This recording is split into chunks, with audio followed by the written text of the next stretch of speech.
चुनाव चिन्ह पाएसँगै उम्मेदवारहरूको प्रचार प्रसार तीव्र। कान्तिपुर समाचारमा आज पुतली, खरायो, भुइँकटर, आँप, गुलाबको फूल, लौरो, खसीको टाउको, बदेल थरीथरीका चुनाव चिन्ह। जनताको घर दैलोमा पुगेका अधिकांशसँग पुरानै नारा। चुनावमा उम्मेदवारलाई कसरी मूल्याङ्कन गर्ने र कस्ता उम्मेदवारलाई मत दिने, विज्ञहरूको सुझाव पनि हामीसँग छ।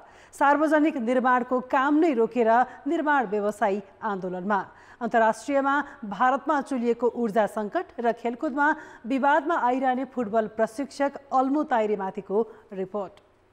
नमस्कार, अब मुख्य समाचार। चुनाव चिन्ह पाएसँगै उम्मेदवारहरू भोट माग्दै घर दैलोमा। अबका 11 दिनसम्म प्रचार प्रसार गर्न पाउने 49 जिल्लामा पुग्यो मतपत्र। स्थानीय तहको नेतृत्वका लागि तम्सिने युवाको सङ्ख्यामा वृद्धि। तालमेलको राजनीतिले कार्यकारी पदमा महिलाको अवसर खोसियो। बागीका कारण प्रमुख दलहरू नै अप्ठ्यारोमा।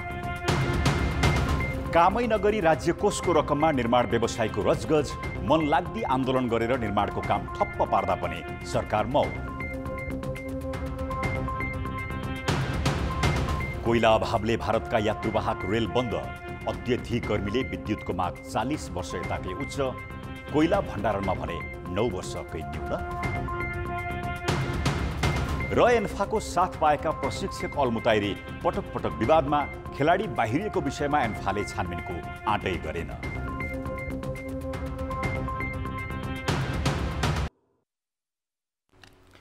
निर्वाचन आयोगले 753 वटै स्थानीय तहका निर्वाचन अधिकृतको कार्यालयबाट उम्मेदवारहरूलाई चुनाव चिन्ह प्रदान गरेको छ।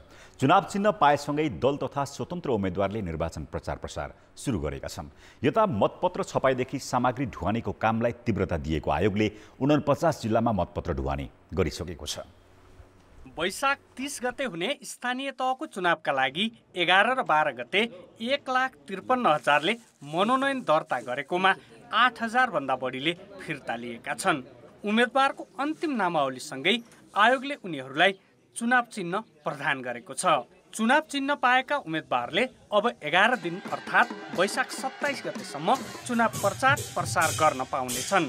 जिल्लामा आमसभा जुलुस गर्दाखेरि स्थानीय प्रशासनसँग समन्वय गरेर गर्ने, प्रचार प्रसार गर्दाखेरि मर्यादित भाषाहरू प्रयोग गर्ने, समाजमा सामाजिक सद्भाव बिथोलिने खालका चाहिँ प्रचार प्रसार नगर्ने, गाली गलौज नगर्ने, एकले अर्कालाई लान्छना लगाउने कुराहरू नगर्ने, निर्वाचन दलका अथवा उम्मेदवारका चिन्ह, दलको झन्डा आदि लगाइएका टी सर्ट, टोपी, गम्छा हैन अथवा ब्याग यस्तो चिजहरू प्रयोग नगर्ने।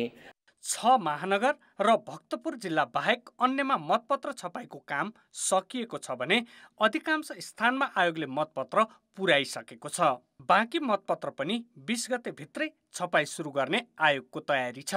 अर्कोतर्फ आयोगले विभिन्न माध्यमको प्रयोग गरी मतदाता शिक्षाको काम पनि अगाडि बढाइरहेको छ। मतदान मिति नजिकिएसँगै आयोगले सबैभन्दा चिन्ताको विषयका रूपमा आचार संहिता कार्यान्वयनलाई लिएको छ। आचार संहिता पालनाका लागि सबै तहका संरचना क्रियाशील हुने आयोगको भनाइ छ। मुख्य निर्वाचन अधिकृतज्यूको अध्यक्षतामा जिल्लामा अनुगमन समिति छ। त्यसपछि पालिका स्तरमा निर्वाचन अधिकृतको संयोजकत्वमा पालिका स्तरको अनुगमन समिति छ। त्यहाँ सबै तहका चाहिँ सुरक्षा निकायका प्रमुखहरू, त्यसपछि गएर मिडियाका चाहिँ प्रतिनिधिहरू, दलका प्रतिनिधिहरू समेत सहभागिता रहने गरी त्यो समिति छ। त्यो समितिबाट त्यही किसिमले कार्यान्वयन हुन्छ भन्ने चाहिँ आयोगले विश्वास लिएको छ। वैशाख 27 सम्म प्रचार प्रसारको समय तोकिएको छ। 28 र 29 गते मौन अवधि लागू हुनेछ। त्यही समयमा निर्वाचन अधिकृत तथा राजनीतिक दलका प्रतिनिधिहरू मतदान स्थल निर्माणमा केन्द्रित हुनेछन्। 30 गते बिहान 7 देखि साँझ 5 बजेसम्म मुलुकभर एकसाथ मतदान हुनेछ। कान्तिपुर समाचारका लागि क्यामेरामा सञ्जय लुइटेलका साथ दीपक आचार्य, काठमाडौँ। स्थानीय तह निर्वाचनका लागि दलका आधिकारिक उम्मेदवारले दलकै निर्वाचन चिन्ह प्राप्त गरेका छन् भने बाँकी स्वतन्त्र र बागी उम्मेदवारलाई आयोगले 40 प्रकारका चिन्ह प्रदान गरेको छ। आयोगले दिएका चुनाव चिन्हमा पुतली, ब्याडमिन्टन कक, खरायो, भुइँकटर, चोलो, आँप, गुलाबको फूल, जेब्रा, लौरो, भ्यागुत्ता, खसीको टाउको, बँदेल, तिलहरी लगायतका छन्। चर्चामा रहेका भरतपुर महानगरपालिकामा नेपाली कङ्ग्रेसबाट प्रमुखमा बागी उम्मेद्वार बनेका जगन्नाथ पौडेलले भुइँकटर चुनाव चिन्ह प्राप्त गरेका छन्। त्यस्तै काठमाडौँ महानगरमा प्रमुख पदमा स्वतन्त्र उम्मेद्वारी दिएका बालेन्द्र शाहले लौरो चुनाव चिन्ह प्राप्त गरेका छन्। यता पोखरा महानगरमा कङ्ग्रेसका बागी उम्मेद्वार गणेश पौडेलले पाएको निर्वाचन चिन्ह लौरो भने दिन नमिल्ने भन्दै अर्को चुनाव चिन्ह छनौट गर्न आयोगले भनेको छ। विराटनगर महानगरपालिकाको प्रमुख पदमा उम्मेद्वार बनेका उमेश यादव र उपप्रमुख पदमा उम्मेद्वार बनेकी नमिता नेउपानेले लालटिन चुनाव चिन्ह पाएका छन्। धनगढी उपमहानगरपालिका प्रमुखका पदमा प्रत्याशी गोपी हमालले आँप चुनाव चिन्ह पाएका छन्।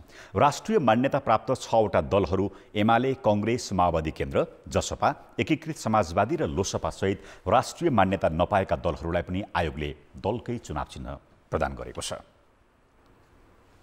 स्थानीय तह निर्वाचनमा सत्ता गठबन्धनलाई मात्र होइन, नेकपा एमालेका लागि पनि बागी उम्मेद्वार ठूलो चुनौती बनेका छन्। असन्तुष्ट उम्मेद्वारलाई फिर्ता गराउन उनीहरूले प्रयास नगरेका होइनन्, तर सफल हुन सकेनन्। उम्मेद्वार छनौटको अप्रजातान्त्रिक मापदण्ड र अस्वाभाविक तालमेलका कारण दलभित्र हुर्किएको असन्तुष्टिसँगै बागी उम्मेद्वार व्यवस्थापन गर्न समस्या भएको विश्लेषकको बुझाइ छ। भरतपुर, पोखरा र वीरगञ्ज महानगरमा गठबन्धनका साझा उम्मेद्वारको विरोधमा बागी उम्मेद्वार छन्। उनीहरूको मनोनयन फिर्ता गराउन गठबन्धन दलका नेताहरूको थुप्रै दौडधुप भयो। आश्वासनका आकर्षक प्याकेजहरूले फकाउने प्रयास पनि भए, तर गठबन्धनको तालमेलसँग असन्तुष्टहरूले मानेनन्। अन्ततः उनीहरू स्वतन्त्र हैसियतमा चुनावी मैदानमा उत्रिए। पार्टीले चाह्यो भने म जस्तो सानो मान्छेलाई कारबाही गर्नलाई कुनै ठुलो कुरा छैन। कारबाही हुनसक्छ, त्यो कारबाही हुनसक्छ भन्ने जानेरै म अगाडि बढाएको छु र कारबाही भोग्न म तयार छु। म कुनै पनि हालतले फिर्ता गर्दिनँ भनेर नगरेकै हो, किनभने नेतृत्वले गलत गर्छन्। त्यो गलत कुरालाई सधैँ म शिरोधार्य गर्न सकिनँ, त्यसकारण मैले उम्मेदवार रहिरहेँ। माओवादी केन्द्रका अध्यक्ष पुष्पकमल दाहालको गृहनगर भरतपुर महानगरमा काङ्ग्रेसका विद्रोही उम्मेद्वारका कारण सत्ता गठबन्धनलाई अप्ठ्यारो परेको छ। यता पोखरामा समेत एकीकृत समाजवादीका उम्मेद्वार विरुद्ध काङ्ग्रेसकै बागी उम्मेद्वार उभिएका छन्। वीरगञ्ज र विराटनगर महानगरमा समेत बागी उम्मेद्वार छन्। प्रदेश 1 मा प्रमुख 9 र उपप्रमुखमा 3, मध्य प्रदेशमा प्रमुख 4 र उपप्रमुख 2, बागमतीमा प्रमुख 10 र उपप्रमुख 6, गण्डकीमा प्रमुख 15 र उपप्रमुख 8 स्वतन्त्रको हैसियतमा गठबन्धन र एमालेका बागी उम्मेद्वार चुनावी मैदानमा उत्रिएका छन्। यसै गरी लुम्बिनीमा प्रमुखमा 7 र उपप्रमुखमा 3, कर्णालीमा प्रमुख 3, उपप्रमुखमा 1 र सुदूरपश्चिममा प्रमुख 4 र उपप्रमुखमा 2 बागी उम्मेद्वार छन्। कार्यकर्ता लेभलमा केही असन्तुष्टि, असहमति छन्, त्यसलाई अब हामी केही दिन बाँकी छ।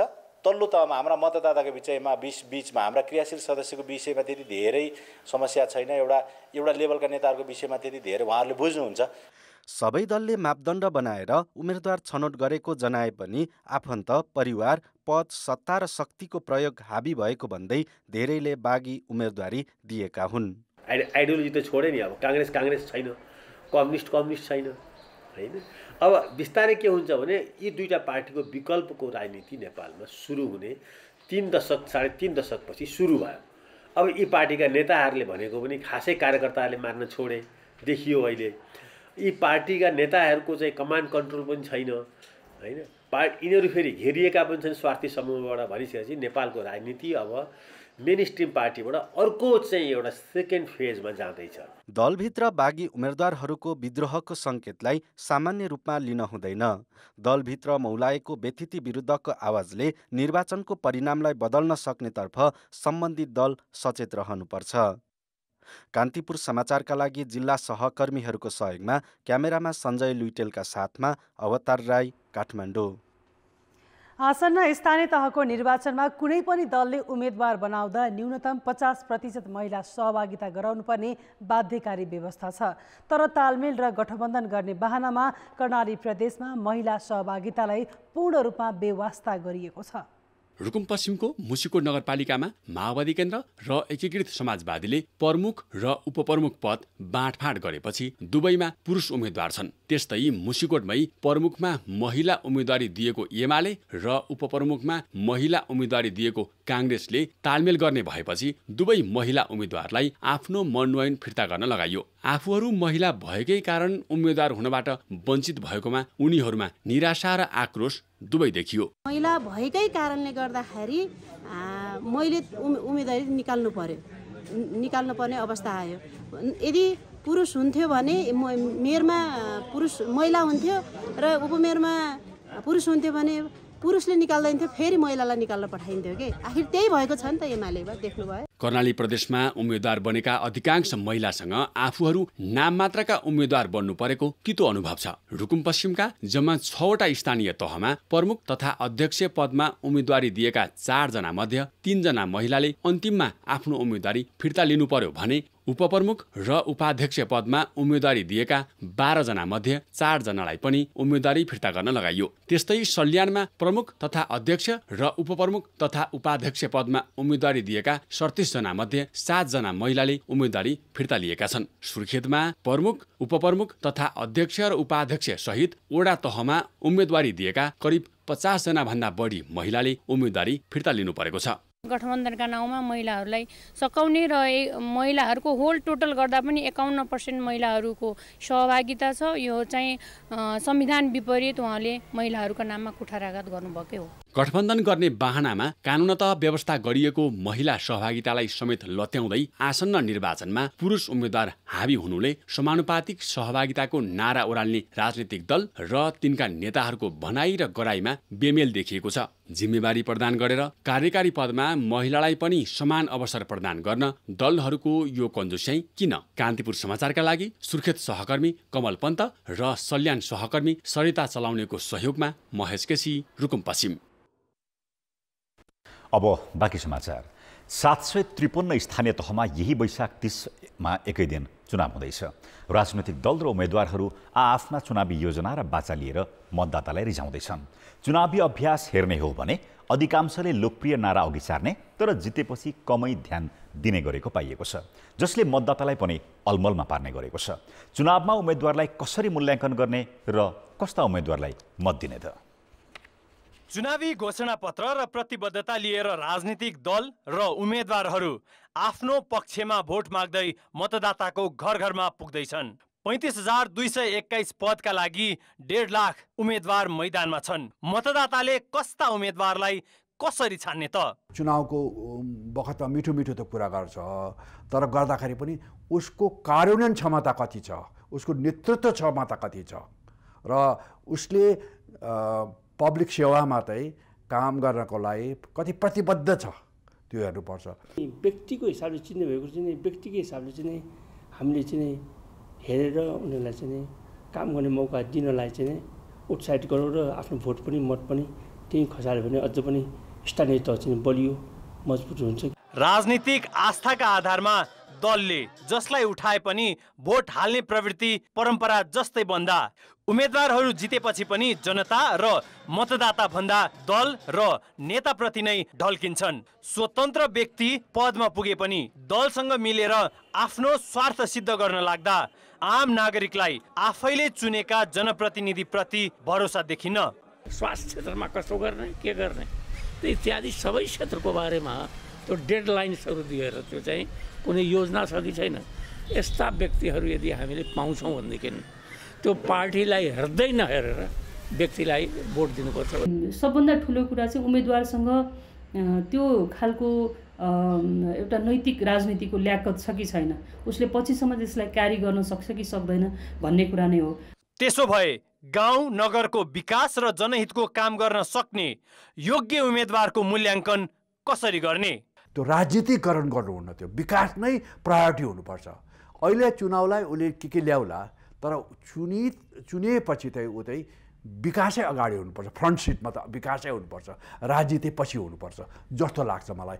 यस्तो गर्ने क्षमता भएको मानिसहरू छ कि छैन? शक्तिसँग जोडिएको मान्छे हो र यो शक्तिसँग जोडिएको पावर रिलेसनसँग जोडिएको मान्छे भएको कारणले गर्दाखेरि उसलाई अनुमोदन गर्छ भन्ने कुराबाट हामी बाहिर निस्किनुपर्छ। हाम्रो स्वतन्त्र विवेकले काम गर्नुपर्छ त्यहाँनिर। निर्वाचनमा मतदाताले हाम्रालाई भन्दा राम्रालाई र नैतिकवान योजना सहितको सक्रिय व्यक्तिलाई नै निर्वाचित गरेर पठाउन सके उनीहरूलाई जवाफदेही बनाउन पनि सहज हुन्छ। मतदाताले सजग भएर दिने भोट मूल्यवान छ है। कान्तिपुर समाचारका लागि जिल्ला सहकर्मी रमा दाहाल र अमरकान्त ठाकुरको सहयोगमा क्यामेरामा राजेन्द्र महर्जनका साथ सृजना वास्तोला र सुबिन्द्र श्रेष्ठ, काठमाडौँ। आसन्न निर्वाचनबाट स्थानीय तहको नेतृत्व लिन धेरै युवाले चाहेका छन्। हरेक जस्तो स्थानीय तहमा युवाहरूले नेतृत्वमा पुग्ने आकांक्षासहित उम्मेदवारी दर्ता गराएका छन्। युवा पुस्ताको राजनैतिक चाह बढ्दा उम्मेदवारी समेत बढ्दै गएको हो। कैलालीको धनगढी उपमहानगरपालिका वडा नम्बर 5 को नेतृत्व लिन 32 वर्षीय युवा गजेन्द्र शाही चुनावी प्रतिस्पर्धामा छन्। राजनीतिलाई पेशा बनाउने प्रचलनलाई सेवामा परिणत गर्नुपर्छ भनेर उनी जनप्रतिनिधिको रूपमा उदाउने सोचमा छन्। यसलाई हामीले पेशा नबनाइकन सेवाका रूपले हामी काम गर्दैछौँ।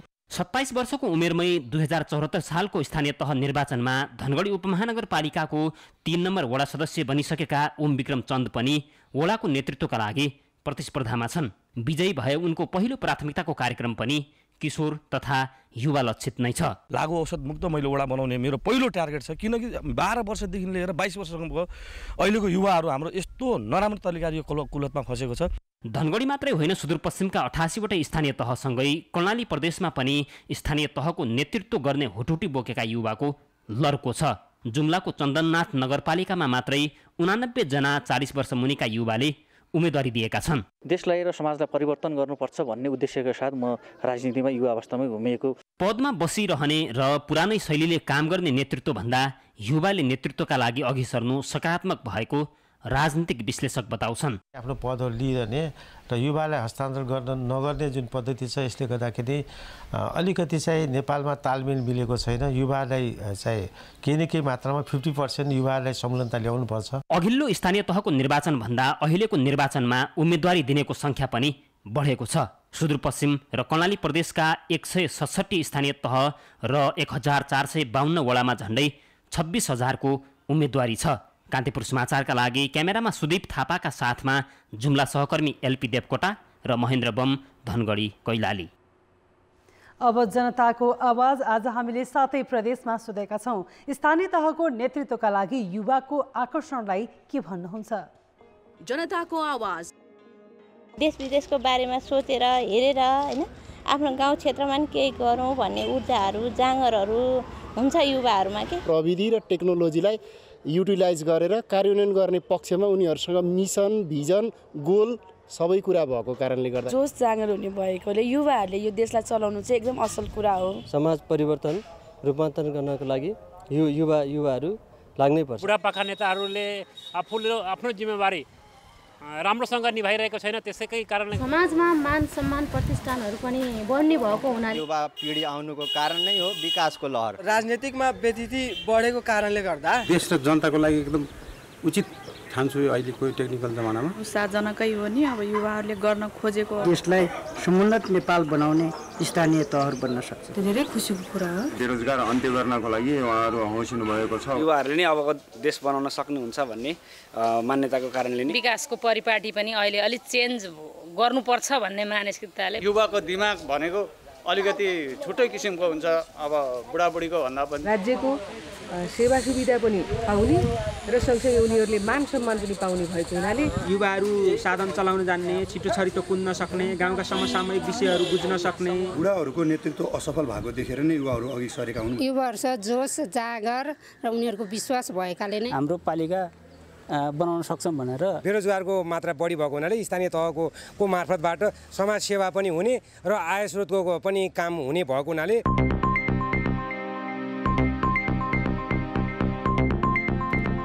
अर्थ र विकास। नेपालमा फागुनदेखि असारसम्म सार्वजनिक निर्माणको काम बढी हुन्छ।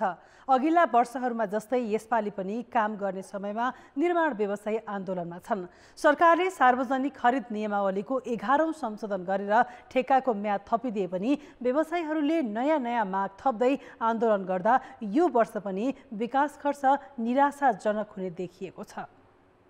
3 दिनसम्म निर्माण व्यवसायी सङ्घको अगुवाईमा सार्वजनिक खरिद अनुगमनको कार्यालयमा धरना दिएपछि सरकार र व्यवसायी बीच वार्ताको तयारी भएको छ। आउँदो बुधबार वार्ता तयारी भएको हो, तर वार्ता तय भए पनि व्यवसायीले काम रोकेका छन्।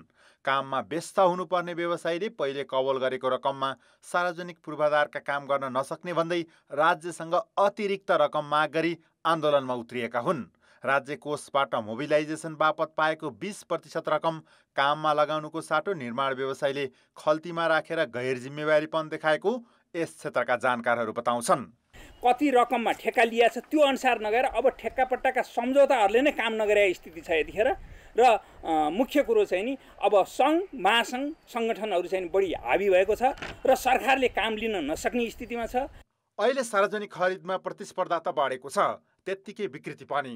सार्वजनिक खरिद अनुगमन कार्यालयका अनुसार यो वर्ष मात्र 54वटा कम्पनीलाई कालो सूचीमा राखिएको छ। अरू 60वटा कालो सूचीको प्रक्रियामा छन्। गत वर्ष 92वटालाई कालो सूचीमा राखिएको थियो।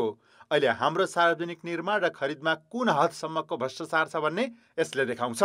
निर्माण क्षेत्रको विकृति ठ्याक्कै भनेको बिडर क्यापासिटी कम हुनु, क्षमतान मान्छेहरू माइग्रेन्ट उताबाट ब्रेन ड्रेन भएर बाहिर जानु, निर्माण व्यवसायमा नयाँ सक्षम व्यवसायको कम इन्ट्री हुनु।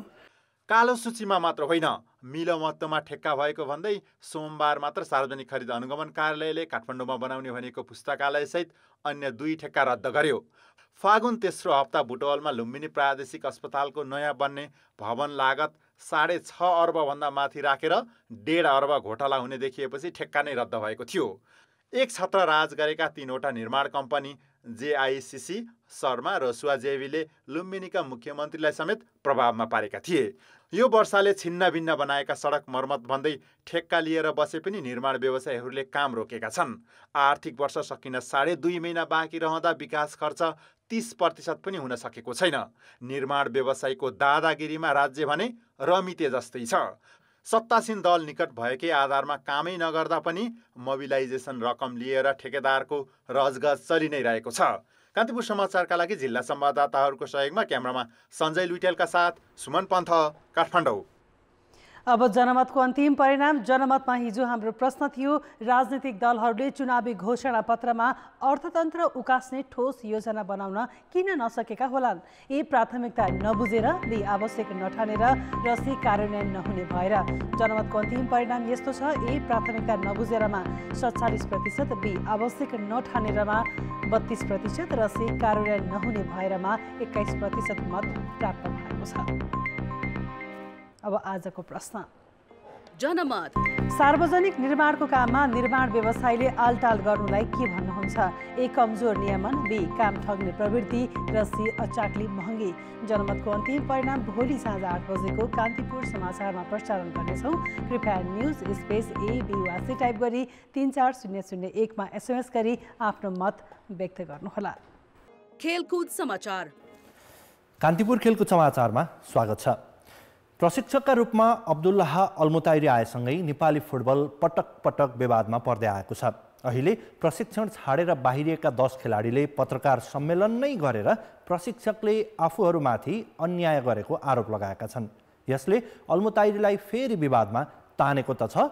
त्यसो त नेपाल फुटबल सङ्घ एन्फाको दह्रो साथ पाएका अल्मुताइरी यस विषयमा केही बोलेका छैनन् भने खेलाडी र प्रशिक्षकमा को दोषी हो भन्ने निष्पक्ष छानबिन गर्न एन्फाले पनि आँट गरेको छैन। प्रशिक्षक अल्मुताइरी सामान्य विषयमा पनि विवादमा आइरहन्छन्। सामाजिक सञ्जालमा पटक पटक स्पष्टीकरण दिने उनले पछिल्लो पटक देखिएको खेलाडी विवादमा मौनता साधेका छन्। बाहिरिएका खेलाडी अञ्जन बिष्ट, अनन्त तामाङ सहितको फोटो शनिबार बिहान सामाजिक सञ्जालमा राखेका अल्मुताइरी महिला क्रिकेट टिमलाई बिदाई गर्न टियु मैदान पुगे। 17 नयाँ खेलाडी बोलाएर एसिया कप छनौटको अभ्यास जारी राखे। उनले यस्ता गतिविधि मार्फत खेलाडीको पत्रकार सम्मेलन र आरोपलाई सामान्य देखाउने प्रयत्न गरेका छन्। यता एन्फाका अध्यक्ष कर्मा छिरिङ शेर्पाले पनि सुरुदेखि नै खेलाडी विवादको प्रश्नलाई टार्दै आएका छन्। होस्टेल र होटलको विषयमा चाहिँ त्यो विवाद गर्नु आवश्यक चाहिँ थिएन हैन। प्रशिक्षकले पनि अब त्यो विषयमा बोल्ने विषय थिएन हैन। अब होटलमा राख्ने कि होस्टेलमा भने त एन्फाको नितान्त आफ्नो व्यवस्थापनको विषय थियो, त्यो टिम म्यानेजरको विषय होला होइन। खेलाडीले पनि प्रशिक्षकसँग त्यो विषयमा कुरा गर्न आवश्यक थिएन। प्रयास भनेको दुवै पक्षसँग बसेर एकचोटि छलफल गर्न पायो भनेदेखि केही निकास निस्किन्छ कि भन्ने विषयतिर चाहिँ हामी आफ्नो चाहिँ तयारी चाहिँ गरिरहेको अवस्था हो। कार्य समिति बैठक माग गर्दै खेलाडी र प्रशिक्षक विवाद तत्काल समाधान गर्न वरिष्ठ उपाध्यक्ष पंकज नेमवाङ सहित कार्य समितिका 4 जनाले विज्ञप्ति निकालेका छन्। तर बैठक कहिले बस्ने टुङ्गो छैन। विक्रम लामा अध्यक्ष रहेको खेलाडी सङ्घले इन्फासँग छलफल गरेर समाधान खोज्ने प्रयास गरेको छ। तर गम्भीर रूपमा कुनै पनि पक्षबीच छलफल नहुँदा त्यसको घाटा समग्र नेपाली फुटबलले भोगिरहेको छ। गल्ती होला, कसैको खेलाडीको होला, कोचको होला, म्यानेजमेन्ट गल्ती होला, यसलाई चाहिँ आफै मिलेर सल्भ गर्नुपर्ने चिज हो। पहिला नै गर्नुपर्ने, यसलाई धेरै ठुलो इस्यु भयो, तर पनि अहिले नै केही बिग्रेको छैन। अल्मुताइरी विवादमा तानिएको यो पहिलो घटना भने होइन। फेसबुकमा उपाध्यक्ष पंकज नेमवाङले काम गर्न नदिएको भन्दै राजीनामा दिने घोषणा गरेका अल्मुताइरीले साफ च्याम्पियनसिपको फाइनल पुगेपछि नेपाल नफर्कने बताएका थिए। मैदान बाहिरका अल्मुताइरीका गतिविधिमा इन्फाले अहिलेसम्म प्रश्न सोधेको छैन। बाहिरिएका खेलाडीले अल्मुताइरीबाट मानसिक दबाव झेलिरहेको आरोप लगाएका छन्। संस्थाभन्दा माथि न प्रशिक्षक हुन्छ न त खेलाडी नै। फुटबलको विवादलाई रमिती भएर हेरिरहने गम्भीर भूल इन्फाले गर्नु हुँदैन। कान्तिपुर समाचारका लागि क्यामेरामा पशुपति बुढाथोकीका साथ खेलकुद ब्युरोको रिपोर्ट। मुख्य प्रशिक्षक प्रबुद्धो दासानायकेले जिम्बाब्वे ए टिम विरुद्धको T20 सिरिजका लागि नयाँ टोलीको घोषणा गरेका छन्। अलराउन्डर बासिर अहमदले पहिलो पटक राष्ट्रिय टिममा स्थान बनाएका छन्। सन्दीप लामिछानेको कप्तानीमा T20 खेल्ने टोलीमा एकदिवसीय सिरिजमा रहेका 11 खेलाडी समावेश छन्। विनोद भण्डारी, विक्रम सोप, सुसन भारी, सुनिल धमला र देव खनाल T20 खेल्ने टोलीमा छैनन्। प्रबुद्धुले बसिर सहितका अविनाश बोहरा, भीमसार्की, लोकेश बम र विवेक यादवलाई स्थान दिएका हुन्। अब नेपाली क्रिकेट टिम र जिम्बाब्वे ए बीच एकदिवसीय भन्दा पहिले T20 सिरिज हुनेछ।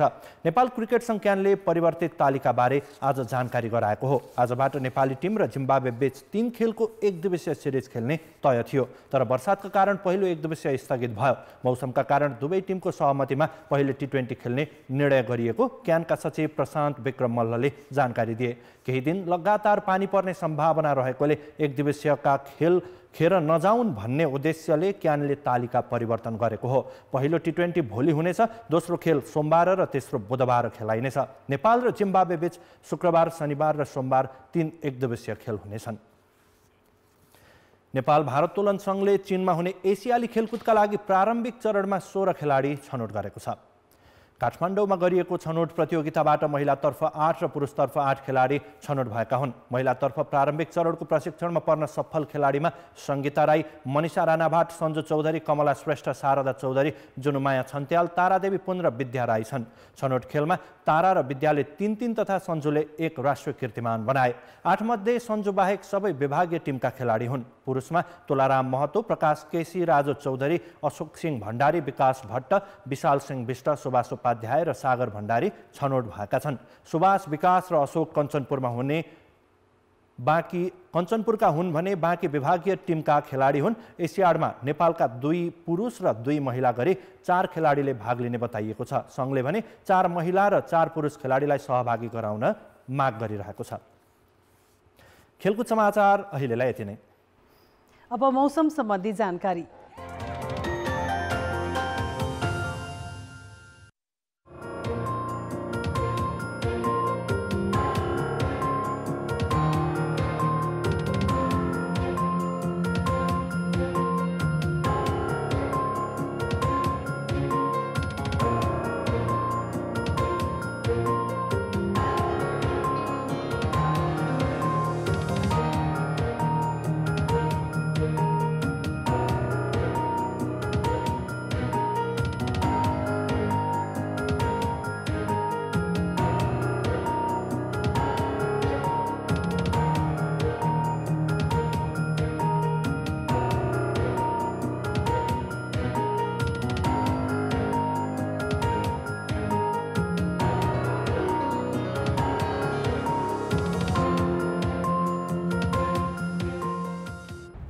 कान्तिपुर समाचार अहिलेलाई सकियो। कान्तिपुर टेलिभिजन हेर्दै गर्नुहोला। नमस्ते।